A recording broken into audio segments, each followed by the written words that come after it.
right now, as we speak, they're having dinner, all of them, at the Danish Foreign Ministry, together with the Danish Foreign Minister, Lars Løkke Rasmussen, who has just landed back from Washington, and the Danish Defense Minister, Troels Lund Poulsen.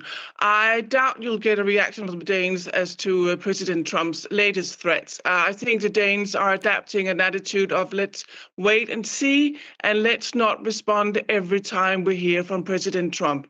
What the Danes are trying to do, and what they have done all day today, is to try soft power diplomacy. They've had this delegation of 11 members of the US Congress visiting Parliament today.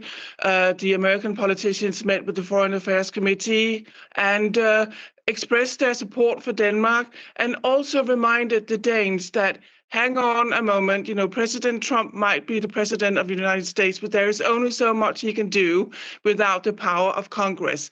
And there is a growing sense here in Denmark that the silent, quiet diplomacy that Denmark is trying to exert is actually working, in that more and more Republican politicians, on both in the Senate but also in the House of Representatives, are coming around, and are not supporting President Trump's plans to acquire Greenland. And they're doing that because the Americans simply don't want it. There's a new poll out which suggests that 3 out of 4 Americans do not wish to acquire Greenland.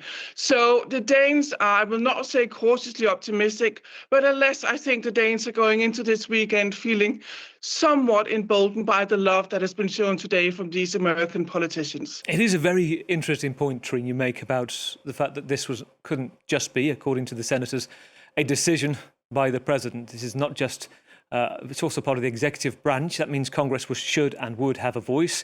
Let's have a listen to some of those senators today. We are showing bipartisan solidarity with the people of this country and with Greenland.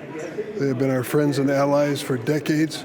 We want them to know we appreciate that very much. And the statements being made by the president do not reflect what the American people feel. Just the suggestion that the U.S. would take Greenland by force does real damage, not just to the relationship with Greenland, with Denmark, but to America's own national security. And that rhetoric plays right into the hands of our greatest adversaries, Russia and China. And you mentioned, Trine, soft diplomacy, and I'm just wondering whether what your reading is of this week, because if you think we started the week and there was some hope that you've got a heavyweight of politics in Denmark, Lars Løkke Rasmussen, former Prime Minister, Foreign Minister, heading to Washington, that there was some kind of hope. They left looking exasperated, frustrated, sort of, chain smoking in the car outside afterwards. The Greenland Foreign Minister as well, was visibly upset, wasn't she, in an interview with Greenland television as well, talking about the deep frustrations. Has it taken the wind out of the sails of Danish politicians this week? Well, it's definitely been a tough week for Denmark and absolutely for Greenland. But the Danish Foreign Minister tonight posted on social media that in his view, they have succeeded with what they wanted to achieve in Washington, which was to sit down face to face and present the view of Denmark and Greenland, and to try to start some constructive talks, even though they agreed to disagree.